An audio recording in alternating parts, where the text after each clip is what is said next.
बहुत दिन पहले की बात है। एक छोटा सा नगर था, पर उसमें रहने वाले लोग बड़े दिल वाले थे। ऐसे न्यारे नगर में चार मित्र रहते थे। वे छोटी उम्र के थे, पर चारों में बड़ा मेल था। उनमें एक था राजकुमार, दूसरा राजा के मंत्री का पुत्र, तीसरा साहूकार का लड़का और चौथा एक किसान का बेटा। चारों साथ साथ खाते पीते और खेलते घूमते थे। एक दिन किसान ने अपने पुत्र से कहा, देखो बेटा, तुम्हारे तीनों साथी धनवान हैं और हम गरीब हैं। भला धरती और आसमान का क्या मेल। लड़का बोला, नहीं पिताजी, मैं उनका साथ नहीं छोड़ सकता। बेशक ये घर छोड़ सकता हूँ। बाप ये सुनकर आग बबूला हो गया और लड़के को तुरंत घर छोड़ जाने की आज्ञा दी। लड़के ने भी राम की भांति अपने पिता की आज्ञा शिरोधार्य कर ली और सीधा अपने मित्रों के पास पहुंचा। उन्हें सारी बात बताई।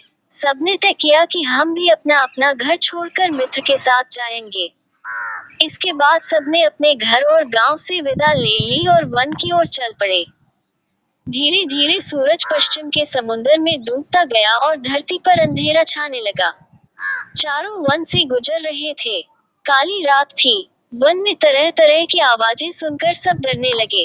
उनके पेट में भूख के मारे चूहे दौड़ रहे थे। किसान के पुत्र ने देखा, एक पेड़ के नीचे बहुत से जुगनू चमक रहे हैं। वह अपने साथियों को वहां ले गया और उन्हें पेड़ के नीचे सोने के लिए कहा। तीनों को थका मांदा देखकर उसका दिल भर गया। बोला, तुम लोगों ने मेरी खातिर नाहक ये मुसीबत मोल ली। सबने उसे धीरज बंधाया और कहा, नहीं नहीं, ये कैसे हो सकता है कि हमारा एक साथी भूखा प्यासा भटकता रहे और हम अपने अपने घरों में मौज उड़ाएं। जिएंगे तो साथ साथ, मरेंगे तो साथ साथ। थोड़ी देर बाद वे तीनों सो गए, पर किसान के लड़के की आंख में नींद कहाँ। उसने भगवान से प्रार्थना की, हे भगवान, अगर तू सचमुच कहीं है तो मेरी पुकार सुनकर आ जा और मेरी मदद कर। उसकी पुकार सुनकर भगवान एक बूढ़े के रूप में वहां आ गए। लड़के से कहा, मांग ले, जो कुछ मांगना है। ये देख, इस थैली में हीरे जवाहरात भरे हैं। लड़के ने कहा, नहीं, मुझे हीरे नहीं चाहिए। मेरे मित्र भूखे हैं, उन्हें कुछ खाने को दे दो। भगवान ने कहा, मैं तुम्हें भेद की एक बात बताता हूँ। वह जो सामने पेड़ है न, आम का, उस पर चार आम लगे हैं, एक पूरा पका हुआ, दूसरा उससे कुछ कम पका हुआ, तीसरा उससे कम पका हुआ और चौथा कच्चा। इसमें भेद की कौन सी बात? लड़के ने पूछा। भगवान ने कहा, ये चारों आम तुम लोग खाओ। तुम में से जो पहला आम खाएगा, वह राजा बन जाएगा। दूसरा आम खाने वाला राजा का मंत्री बन जाएगा। जो तीसरा आम खाएगा, उसके मुंह से हीरे निकलेंगे और चौथा आम खाने वाले को उम्र कैद की सजा भोगनी पड़ेगी। इतना कहकर बूढ़ा आंख से ओझल हो गया। तड़के सब उठे तो किसान के पुत्र ने कहा, सब मुंह धो लो। फिर उसने कच्चा आम अपने लिए रख लिया और बाकी आम उनको खाने के लिए दे दिए। सबने आम खा लिए। पेट को कुछ आराम पहुंचा तो सब वहां से चल पड़े। रास्ते में एक कुआं दिखाई दिया। काफी देर तक चलते रहने से सबको फिर से भूख प्यास लगाई, इसलिए वे पानी पीने लगे। राजकुमार ने मुंह धोने के इरादे से पानी पिया और फिर थूक दिया तो उसके मुंह से 3 हीरे निकल आए। उसे हीरे की परख थी। उसने चुपचाप हीरे अपनी जेब में रख लिए। दूसरे दिन सुबह एक राजधानी में पहुंचने के बाद उसने एक हीरा निकालकर मंत्री के पुत्र को दिया और खाने के लिए कुछ ले आने को कहा। वह हीरा लेकर बाजार पहुंचा था, देखता क्या है कि रास्ते में बहुत से लोग जमा हो गए हैं। कंधे से कंधा ठिल रहा है। गाजे बाजे के साथ एक हाथी आ रहा है। उसने एक आदमी से पूछा, क्यों भाई, ये शोर कैसा है? अरे, तुम्हें नहीं मालूम? उस आदमी ने विस्मय से कहा, नहीं तो, यहाँ का राजा बिना संतान के मर गया है। राज के लिए राजा चाहिए, इसलिए इस हाथी को रास्ते में छोड़ा गया है। वही राजा चुनेगा। सो कैसे? हाथी की सूंड में वह फल माला देख रहे हो न? हाँ हाँ, हाथी जिसके गले में यह माला डालेगा, वही हमारा राजा बन जाएगा। देखो, वह हाथी इसी ओर आ रहा है। एक तरफ हट जाओ। लड़का रास्ते के एक ओर हटकर खड़ा हो गया। हाथी ने उसके पास आकर अचानक उसी के गले में माला डाल दी। इसी प्रकार मंत्री का पुत्र राजा बन गया।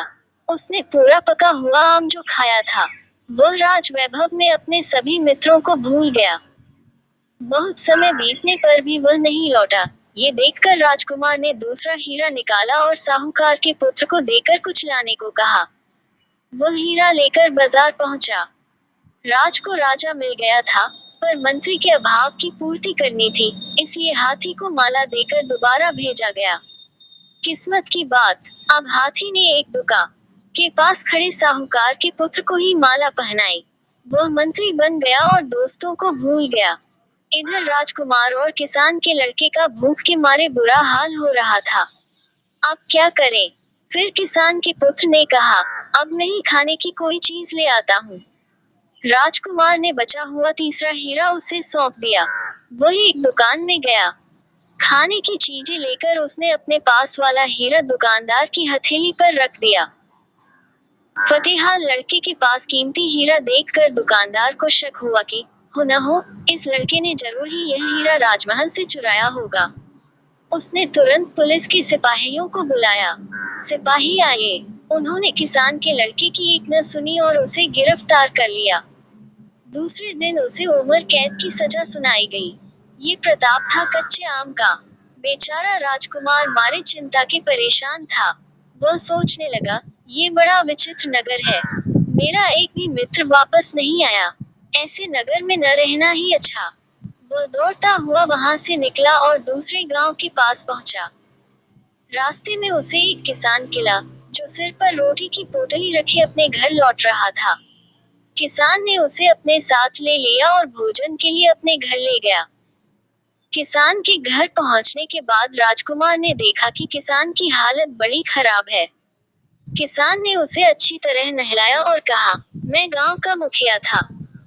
रोज 3 करोड़ लोगों को दान देता था, पर अब कौड़ी कौड़ी के लिए मोहताज हूँ। राजकुमार बड़ा भूखा था। उसने जो रूखी सूखी रोटी मिली, वह खा ली। दूसरे दिन सुबह उठने के बाद जब उसने मुंह धोया तो फिर मुंह से 3 हीरे निकले। वे हीरे उसने किसान को दे दिए। किसान फिर धनवान बन गया और उसने 3 करोड़ का दान फिर से आरंभ कर दिया। राजकुमार वहीं रहने लगा और किसान भी उससे पुत्रवत प्रेम करने लगा। किसान के खेत में काम करने वाली एक औरत से यह सुख नहीं देखा गया। उसने एक वेश्या को सारी बात सुनाकर कहा, उस लड़के को भगा कर ले आओ तो तुम्हें इतना धन मिलेगा कि जिंदगी भर चैन की बंसी बजाती रहोगी। अब वेश्या ने एक किसान औरत का रूप रख लिया और किसान के घर जाकर कहा, मैं इसकी माँ हूँ। ये दुलारा मेरी आंखों का तारा है। मैं इसके बिना कैसे जी सकूंगी। इसे मेरे साथ भेज दो। किसान को उसकी बात जंच गई। राजकुमार भी भुलावे में आकर उसके पीछे पीछे चल दिया। घर आने पर वेश्या ने राजकुमार को खूब शराब पिलाई। उसने सोचा, लड़का उल्टी करेगा तो बहुत से हीरे एक साथ निकल आएंगे। उसकी इच्छा के अनुसार लड़के को उल्टी हो गई, लेकिन हीरा एक भी नहीं निकला। क्रोधित होकर उसने राजकुमार को बहुत पीटा और उसे किसान के मकान के पीछे एक गड्ढे में डाल दिया। राजकुमार बेहोश हो गया था। होश में आने पर उसने सोचा, अब किसान के घर जाना ठीक नहीं होगा, इसलिए उसने बदन पर राख मल ली और सन्यासी बनकर वहां से चल दिया। रास्ते में उसे सोने की एक रस्सी पड़ी हुई दिखाई दी। जैसे ही उसने रस्सी उठाई, वह अचानक सुनहरे रंग का तोता बन गया। तभी आकाशवाणी हुई, एक राजकुमारी ने प्रण किया है कि वह सुनहरे तोते के साथ ही ब्याह करेगी। अब तोता मुक्त रूप से आसमान में उड़ता हुआ देश देश की सैर करने लगा। होते होते एक दिन वह उसी राजमहल के पास पहुंचा, जहाँ की राजकुमारी दिन रात सुनहरे तोते की राह देख रही थी और दिन ब दिन दुबली होती जा रही थी। उसने राजा से कहा, मैं सुनहरे तोते के साथ ही ब्याह करूंगी। राजा को बड़ा दुख हुआ कि ऐसी सुंदर राजकुमारी एक तोते के साथ ब्याह करेगी, पर उसकी एक न चली। आखिर सुनहरे तोते के साथ राजकुमारी का ब्याह हो गया। ब्याह होते ही तोता सुंदर राजकुमार बन गया। ये देखकर राजा खुशी से झूम उठा। उसने अपनी पुत्री को अपार संपत्ति, नौकर चाकर, घोड़े और हाथी भेंट स्वरूप दिए। आधा राज्य भी दे दिया। नए राजा रानी अपने घर जाने निकले। राजा पहले गांव के मुखिया किसान से मिलने गया, जो फिर गरीब बन गया था। राजा ने उसे काफी संपत्ति दी, जिससे उसका 3 करोड़ का दान कार्य फिर से चालू हो गया।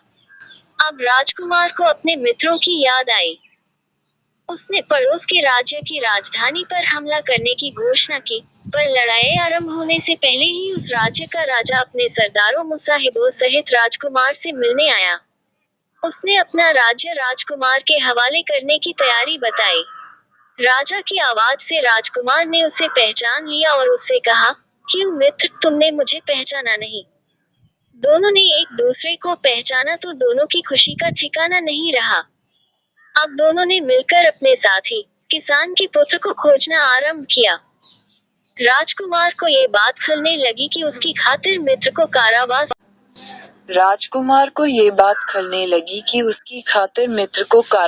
भुगतना पड़ा। जब सब कैदियों को रिहा किया गया तो उनमें किसान का लड़का मिल गया। राजकुमार ने उसका आलिंगन किया और अपना परिचय दिया। किसान का लड़का खुशी से उछल पड़ा। सब फिर से इकट्ठे हो गए। इसके बाद सबने अपनी अपनी संपत्ति एकत्र की और उसके 4 बराबर हिस्से किए। सबको एक एक हिस्सा दे दिया गया। सब अपने गांव वापस आ गए। माता पिता से मिले। गांव भर में खुशी की लहर दौड़ गई। सबके दिन सुख से बीतने लगे।